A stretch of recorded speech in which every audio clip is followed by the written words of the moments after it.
지금부터 83년 전, 1940년에 있었던 일입니다.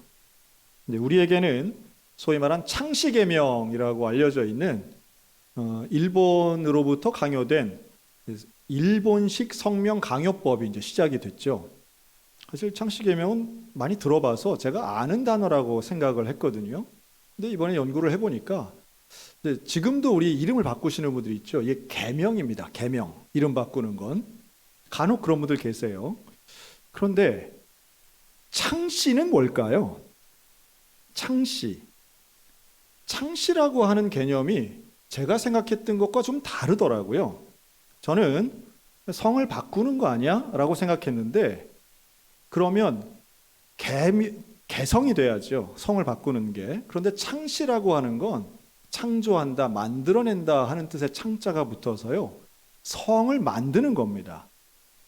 제가 지난주에 우리가 갖고 있는 각자의 성은 신라시대 때부터 시작하고 또 만백성이 다 성을 100개의 성이 있다. 그래서 우리가 성 가진 것도 상당히 중요한 사건인데 사실 우리들의 정서 속에는 이름을 바꾸는 것도 쉽지 않지만 이름은 바꿀 수도 있겠지만 성을 바꾼다는 건 사실 좀 받아들이기 어렵지 않습니까? 지금도 그런데 80년 전 조선은 어땠겠습니까?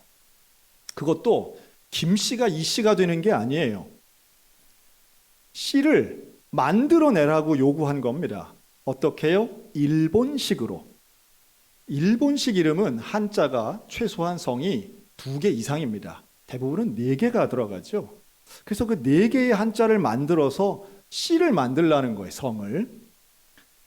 그래서 이걸 기한을 정했습니다. 1940년 2월부터 8월까지, 8월 10일까지 딱 날짜 정해놓고 이거 창씨개명을 하라고 법을 실시한 거예요. 그랬더니 소위 말하는 친일파들조차도 이것만은 좀 어렵다 하는 반응이 나왔습니다. 성 바꾸는 게 쉽지 않잖아요.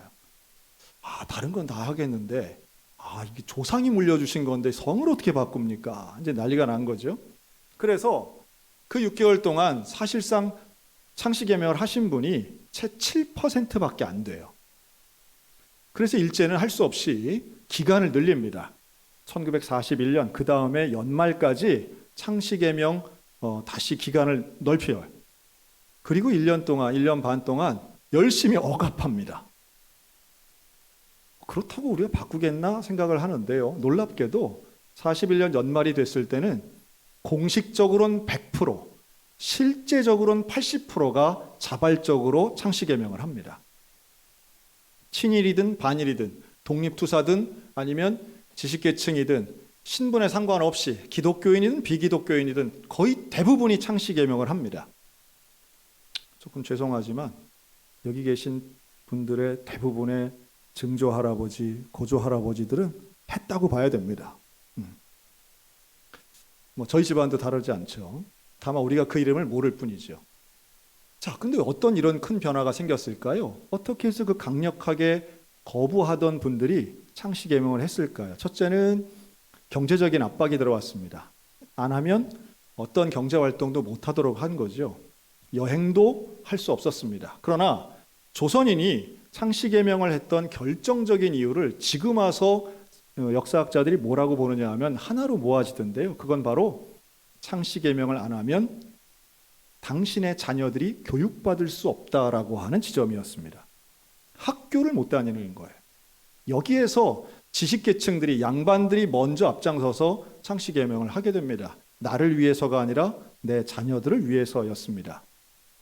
여기는 어린이의 이름을 바꾸는 게 중요한 게 아니고요. 창씨는 말 그대로 호적의 주인 되는 호주가 그것을 바꿔야 되는 것이었죠. 그래서 여기에 격분한 분들이 소수였지만 조상 뵐 면목이 없다. 그래서 자녀들을 위해선 창씨개명을 하고 스스로 목숨을 끊은 분들도 다수가 있습니다. 이름이 얼마나 중요했는가? 언어가 얼마나 중요한가? 우리에게 있어서는 그까짓 이름이라고 생각하시는 분들도 혹시 계실지 모르겠지만 누군가는 그 이름에 목숨을 걸었던 분들도 있습니다. 저는 역사를 보면 볼수록 우리가 1940년대에 살지 않고 지금 사는 게 얼마나 감사한가를 새롭게 깨달아요. 자유롭고 풍요롭고 그러면서도 예수를 믿을 수 있는 이 시대에 내가 살고 있는 건 얼마나 감사한 일인가라는 거죠. 지금 우리는 지난주에 이어서 여호와의 이름에 대해서 살펴봅니다. 그 여호와의 이름은 곧 우리에게 경험되어진 하나님이시고요. 그 하나님의 이름을 부르는 순간 구약에 나오는 많은 사람들에게는 그 하나님은 나와의 특별한 관계가 있었던 겁니다. 여러분, 우리 모두에게 오늘 그 여호와 라파의 하나님, 나를 치료하시는 그 하나님, 나를 고쳐주시고 회복시켜주시는 여호와의 이름이 경험되는 복된 시간 되시기를 주님의 이름으로 축복합니다. 이스라엘 백성들이 출애굽을 합니다. 200만 명이 넘었어요. 근데 이들이 광야에 가서 그 홍해가 갈라지는 기적을 보고 하나님 앞에 찬양하고 춤추던 사람들, 그런데 수르 광야에서 3일 후에 그 광야길 3일 만에 이들은 배고프고 목마름에 직면합니다. 물이 없는 거죠. 그런데 물을 발견해요. 근데 물을 발견하긴 했는데 그 물은 마실 수 없는 쓴 물이었습니다. 그 쓰다라고 하는 단어, 마라라고 하는 단어를 써서 그 지명을 정합니다. 여러분, 여기서 말하는 쓴 물은요, 맛이 쓰다기보다는 마실 수 없는 물이라는 뜻이에요. 물이 있는데 마실 수 없어요. 근데 목마름은 인간의 생존에 너무 중요하죠. 물이 없으면 사람이 살 수 없습니다. 우리 인생에 쓴 물을 경험할 때가 있습니다. 보이는데 사용할 수 없어요. 필요한데 가질 수 없어요. 이게 요즘 말로 한다면 도대체 나는 되는 게 없어, 이 정도 해석하면 되지 않을까 싶어요. 가끔 이제 서울 가보면 전 저만 그런 생각하는 줄 알았거든요. 근데 다들 그런 생각을 하시더라고요. 서울에 가서 높은 건물을 보면 뭐라 그래요? 이렇게 건물이 많은데 누구 건 하나도 없어요? 저는 저만 그냥 속돼서 그런 생각을 했나 했더니 그런 생각을 다 가지시더라고요. 아파트가, 우리나라는 가정수보다 아파트가 훨씬 많아요. 지금 대한민국은 그렇습니다. 가정수보다 아파트 숫자가 많은데 뭐가 없어요? 내 거가 없어요. 그 중에. 신기하죠. 그럴 때 이제 드는 생각은 뭐냐 하면, 왜 나는 없지? 왜 나는 안 되지? 잘 되는 사람들 저렇게 많아 보이고 저렇게 여유로운 사람들이 많은데 왜 내 건 없는가? 여러분, 내 뜻대로 되지 않을 때 사람들이 보이는 일반적 반응은요, 원망과 불평입니다. 쓴물 앞에서 히브리인들이 보였던 태도와 똑같아요. 원망합니다. 이 무슨 물을 마실 겁니까? 하고 막 원망을 해요. 이 원망이란 단어, 알룰이란 단어인데요. 이 원망은 그냥 입으로만 불평하는 게 아니라 근본적인 불평을 하는 겁니다. 왜 끌고 나와서, 왜 태어나게 해서, 즉 창조주에 대한 불평으로 일반적으로 해석합니다. 그 원망이 하나님을 향한 원망인 거예요. 요즘 우리 한국 사회에 가장 보편적으로 쓰였던 몇 가지 단어가 있는데요. 묻지마 범죄. 참, 이 묻지마라고 하는 말은 참 안 좋은 말인 것 같아요. 최근에 신림동에서 벌어지고 또 서현역 근처에서 있었던 칼부림, 또 흉기 난동 사건이 있었습니다. 여기에서의 공통점은 가해자와 피해자가 대부분 젊은이들이었다는 거고요. 20, 30대였습니다. 그리고 가해자와 피해자 사이엔 아무런 연관성이 없었던 거예요. 저는 이 두 건만 있나 그랬더니요, 작년 한 해에만 이런 비슷한 게 27건이 있었더라고요. 다만 사람이 많이 안 죽고 죽지 않고 크게 안 다친, 그래서 위협 정도 하고 망치로 때리고 이런 일들이 전혀 관계가 없는 사람을 그렇게 위협하고 때린 게 한 27건이 됐는데요. 이걸 조사한 리포트를 제가 한번 봤습니다. 왜 그랬냐? 왜 처음 보는 사람을 왜 칼로 찌르냐? 왜 처음 보는 사람을 망치로 때리냐? 물론 거기에는 어떤 정신병력이라든가 조현병이라든가 이런 것들도 있었지만 대부분 우리가 예상할 수 있는 지점이 있더라고요. 즉, 나하고 비슷한 또래의 20대 남성이 웃으면서 걸어가는데 나는 되는 게 하나도 없고 나는 할 줄 아는 것도 없는데 나하고 비슷한 나이 또래 저 사람이 즐겁고 행복한 것 같아 보이는 게 견딜 수 없어서 분노가 치밀어서 때렸다는 거예요. 이해가 안 되죠. 이해가 안 됩니다. 용납할 수도 없습니다. 그러나 분명한 건 지금 제법 많은 사람들이 분노하며 살아가고 있다는 거예요. 내 뜻대로 되지 않는 자신의 상태를 비관하면서. 물론 내 뜻대로 안 된다고 해서 다 폭력으로 그걸 해소하지는 않습니다. 그 방법이 정당할 수도 없어요. 그러나 우리들 마음속에 혹시 그런 쓴물 같은 상황에서 내가 원망이나 혹은 가까이 있는 사람들에게 공격적인 성향을 보이며 내 분노를 표출한다면 그건 문제가 해결되는 게 아니라 더 심각한 자기 파괴가 이루어진다는 겁니다. 히브리인들은 그 쓴물 앞에서 원망합니다. 막 그 원망은 번져갑니다. 원망은 마치 전염과도 같아요. 한 사람이 원망하면 그 옆에 사람도 그렇지 하고 따라서 같이 막 원망합니다. 원망의 대상 찾는 것 금방금방 일어나요. 그런데 놀라운 건 이 200만 명 중에 원망하지 않은 사람 한 명이 나오는데 그가 바로 모세입니다. 모세는 원망하지 않아요. 그도 목이 말라요. 그도 쓴물 앞에선 방법이 없어요. 그도 물이 있어야 살 수 있는 사람이에요. 그런데 그는 문제 앞에서 원망이 아니라 하나님 앞에 기도를 선택합니다. 사랑하는 성도 여러분, 쓴물 앞에서 원망이 아닌 하나님을 찾는 기도의 백성들 되시기를 주의 이름으로 권면합니다. 그리고 그렇게 기도했을 때 하나님께서 한 나무를 가리키십니다. 그랬더니 그 나무를 쓴물에다 집어넣었더니 단물로 됐다는 게 우리가 잘 알고 있는 출애굽기 15장의 내용이에요. 참 특별한 기적이죠. 특별하면서도 좀 이상합니다. 뭐 꼭 나무를 집어넣어야 될까요? 그냥 뭐 단물이 되면 안 될까요? 또 꼭 무슨 쓴물 앞에서 그걸 고쳐야 될까요? 그게 아니라 다른데 강물이 터지게도 하실 수 있는 분 하나님이세요. 분명한 이유가 있죠. 하나님께서 그렇게 하셨다면 거기엔 이유가 있는데요. 백성들이 가르치시는 거예요. 다른 물을 주신 게 아니라 교체한 게 아니에요. 변화시켜 주십니다. 먹을 수 없던 물을 먹을 수 있는 물로 바꾸십니다. 쓴 물을 단물로 바꾸시며 그 하나님 하신 말씀은 하나예요. 너희는 앞으로 내 말을 들어야 된다. 너희는 내가 원하는 의로움을 행해야 된다. 나는 너희를 치료하는 여호와이니라. 치료하는 여호와. 문제를 고치시는 하나님을 믿으시기 바랍니다. 질병을 고치시는 하나님을 믿으시기 바랍니다. 지금은 유행이 조금 지나간 말인 것 같은데요. 힐링이라는 단어가 여기서 나오는 거예요. 힐링은 고치는 것입니다. 회복시키는 거예요. 원래의 상태로 하나님의 창조의 원리대로 회복시킨 상태가 힐링입니다. 치유예요.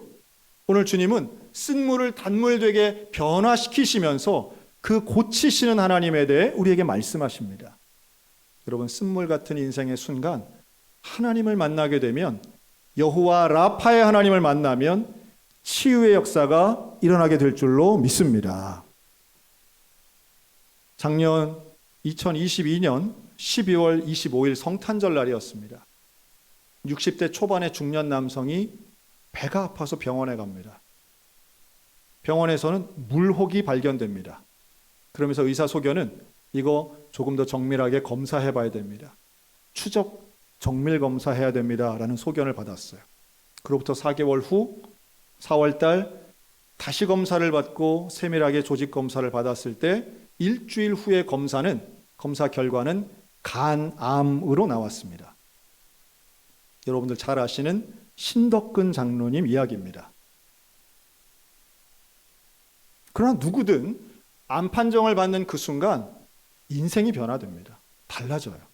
세상을 보는 눈이 달라지고 내 일생을 돌아보는 시각이 달라집니다. 감정도 달라집니다. 신덕근 장로님은 그때 당시 몸 어디도 아픈 데가 없었던 거예요. 배 아팠던 12월은 지나고 한 군데도 아픈 데가 없는데 어떻게 내가 암입니까? 의사가 말합니다. 지금 당장 손 쓰지 않으면 얼마 못 갑니다. 치료 방법은 다양하게 있지만 그 중에 간 이식을 제안받습니다. 우리 인간의 장기는 대부분 이식이 가능합니다. 그런데 살아있는 상태에서 이식을 할 수 있는 건 몇 개 안 돼요. 그 중에 하나가 간이죠. 간은 이식을 받은 사람도 이식을 한 사람도 간은 잘하게 돼 있습니다. 그런데 이식을 할 때는 내 간의 절반 이상을 줘야 되는 거예요. 여러분, 간암에 걸려서 돌아가시는 많은 분들의 수기를 읽어본 적이 있습니다. 간이식에 대한 희망을 갖고 있지만 간이식 그렇게 쉬운 얘기가 아니에요. 여기에 이름을 대입하면 금방 답이 나옵니다. 여러분, 내 아버지 살리자고 내 딸의 간을 할아버지에게 줄 수 있겠습니까? 대부분은 부모와 선에서 다 막습니다. 안 돼요. 물론 본인도 거기에 동의가 쉽지 않지만 가족들의 동의는 더 어려운 이야기예요. 신덕근 장로님에게는 아들이 둘이 있습니다. 그 중에 둘째 아들, 나의 간을 아버지에게 드리겠다고 결단합니다. 가족들이 모일 때마다 우는 거예요. 어릴 때부터 꿈꾸었던 축구선수의 꿈을 그는 포기하지 않고 계속 이어가고 있었습니다. 그래서 그 나이 때에 우리나라 풋살 국가대표로 뽑혔어요. 경기 정말 잘합니다. MVP도 몇 번 받았어요.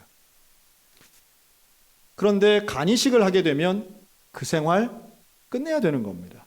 물론 운동은 할 수 있지만 선수로서의 생명은 끝나게 되는 거죠. 모두가 압니다. 그리고 6월달 간 이식 수술을 하게 됩니다. 우리 온 교우가 기도했습니다. 어려운 수술이고 그 심각성이 컸기 때문에 지난 4월, 5월, 6월 많은 분들이 기도해 주셨습니다. 형제는 간 이식 수술하고 바로 퇴원했습니다. 잘 회복되고 지금 건강하게 생활하고 있습니다. 그리고 지난주 우리 청소년교회 수련회, 여름 수련회 때 교사로 참석해서 아이들 앞에서 바로 이번 이 수술을 간증했습니다. 신덕근 장로님 이야기는 이렇습니다. 수술 이전과 이후 나의 인생 완전히 달라졌습니다. 지금 장로님은 이식된 그 간이 잘 자리를 잡기 위해서 안정 중에 있습니다. 면역력은 완전히 낮아졌기 때문에 지금 의사소견으로는 감기에 걸리면 큰일 나고 코로나 걸리면 심각해진다는 거죠. 그래서 외출을 자제하고 사람을 안 만나고 있습니다. 소화불량이 때때로 오고 또 몸도 예전 같지 않습니다. 그러나 분명한 건 하나님이 살려주셨고 지금 기적과도 같은 하루하루를 살아가고 있습니다. 너무 놀랍지 않습니까? 고쳐주시는 하나님, 회복시켜주시는 하나님의 역사는요, 제가 우리 장로님 이야기를 굳이 이렇게 구체적으로 말씀드리는 이유가 있어요. 대부분 성도들 중에는 본인에게 질병이 생기면 숨기기에 급급하신 분들이 계십니다. 여러분, 병은 부끄러운 게 아닙니다. 남들이 알까봐 쉬쉬하시는 분들도 계세요. 제가 공개적으로 굳이 안 밝히시는 분은 제가 말씀드리진 않습니다. 그러나 제가 이렇게 말씀드리는 이유는 성도들에게 나의 상황과 사정을 이야기하고 함께 기도하면 기적이 일어나게 될 줄로 믿습니다. 저는 이걸 경험하는 우리 소양교회가 되었으면 좋겠어요. 그리고 그것을 이번 우리 장로님들을 통해서 우리 교회가 경험하고 함께 기도했으면 좋겠습니다. 여호와 라파의 하나님이 오늘 우리에게 말씀하시는 게 딱 그거예요. 쓴물을 경험하게 하시는 하나님의 이유가 있습니다. 인생에 쓴물의 순간이 있어요. 마실 수 없고 내 뜻대로 안 되는 순간이 있어요. 근데 하나님 고쳐주신다는 거예요. 너희가 다시는 애굽에 있는 그런 질병 걸리지 않게 내가 지켜줄게. 어떻게 하면? 나를 믿고 의지하면. 앞으로도 광야에 들어가면 광야 생활 40년 동안 숱한 마라들은 계속 있는 거예요. 쓴물의 경험들, 여러분 우리가 앞으로 이 땅을 살아가면서 계속 있습니다. 내 뜻대로 안 되는 일, 되는 일보다 훨씬 많을 거예요. 근데 그때마다 우리 뭐 해야 되겠습니까? 마라의 순간이 왔을 때에 하나님을 의지하여 기도하는 저와 여러분들 되시기를 주의 이름으로 축원합니다. 그렇게 기도할 때 여호와 라파의 하나님을 만나는 거예요. 경험하는 거예요. 많은 신학자들이 모세가 던졌던 그 나무 조각을 예수 그리스도의 십자가로 해석하곤 합니다. 저는 그 해석이 참 마음에 와닿습니다. 모세가 알고 한 행동은 아니지만 오늘날 우리가 그렇게 볼 수 있는 거예요. 나무인 십자가에 매달리셨던 그 예수님을 상징한다고 믿게 되면 우리는 마라 같은 쓴물 같은 인생의 순간에 십자가의 예수를 바라봐야 되는 거죠. 여러분, 예수님을 바라볼 때 여호와 라파의 하나님을 경험하게 될 줄로 믿습니다. 내 상황과 사정을 아시는 주께서 내 질병을 고쳐주시고 내 가정을 회복시켜주시고 그리고 이 나라 이 민족도 고쳐주실 줄로 믿습니다. 창씨개명이 완료되던 1941년 12월, 그때 일본은 말 그대로 가장 강력한 동아시아의 지배자였습니다. 청나라를 이기고 그들의 기세는 우길승천이었어요. 대동아 공영을 외치면서 그들은 동남아시아를 차지하고 싶어 했습니다. 그래서 독일, 이탈리아와 삼국 연맹을 맺고 그쪽은 유럽 쪽은 너희들이 해라, 이쪽은 내가 완전히 다스릴게 라고 하면서 필리핀을 다스리고 있던 미국을 공격합니다. 그게 바로 진주만 습격입니다. 일본에겐 계획이 있었어요. 이걸 통해서 미국에게는 충격을 주고 미국과 협상을 통해서 아시아의 지배권을 넓힌다라고 하는 계획이었습니다. 그런데 오판이었죠. 그 진주만 습격을 통해 미국은 직접 2차 대전에 개입하게 됩니다. 그 요즘 개봉한 영화 오펜하이머에도 그런 내용이 나온다는데요. 전 세계 유명한 학자들을 다 모아가지고 전무후무한 최악의 무기, 핵무기를 만들게 됩니다. 1945년 8월 6일 히로시마, 8월 9일 나가사키에 인류 최초고 아직까지는 거의 유례가 없는 핵탄두가 투하됩니다. 그리고 바로 그 다음날 8월 10일 일본 천황은 무조건 항복하기로 일본에 연락을 하고 8월 15일 공개적인 항복 선언을 하게 됩니다. 그리고 바로 그날 우리는 해방을 맞이하게 됩니다. 저는 역사를 공부할수록 이런 세계 열강들, 전쟁이 막 끝나기 직전에 참전한 러시아나 혹은 일본이나 우리가 그토록 사랑하는 미국이나 여러분 그 어떤 나라도요 조선의 해방을 위해서 전쟁한 나라는 단 하나도 없습니다. 조선을 위한 사람은 아무도 없어요. 그런데 우리에게는 해방의 놀라운 영광의 순간이 다가왔습니다. 이게 어떻게 가능했을까요?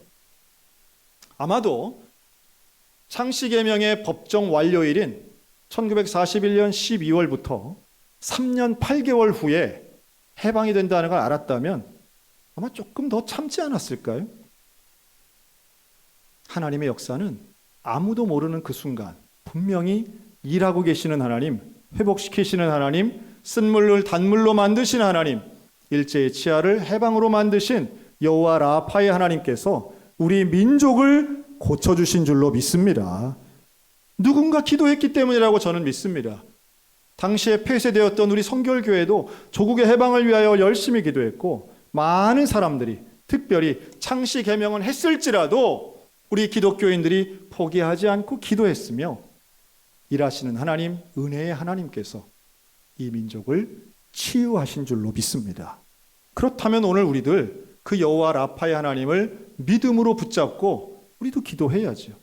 이 나라가 더 이상 분노가 다스리는 나라가 되지 않도록 기도해야 할 것입니다. 또 우리의 가정이 관계가 다 깨어지고 상처받은 가정이 아니라 하나님이 고쳐주시는 치유되는 가정을 위해서 기도해야 됩니다. 그리고 우리 각자에게 있는 질병의 고통, 질병의 문제를 치유하신 하나님을 의지하며 기도할 때에 분명히 고쳐주시는 하나님, 기적의 하나님, 치유의 하나님이 그 여호와 라파의 하나님이 우리 모두 가운데 임하실 줄로 믿습니다. 그 하나님 붙잡고 오늘도 치유의 은혜를 경험하는 저와 여러분 다 되시기를 주님의 이름으로 축원합니다.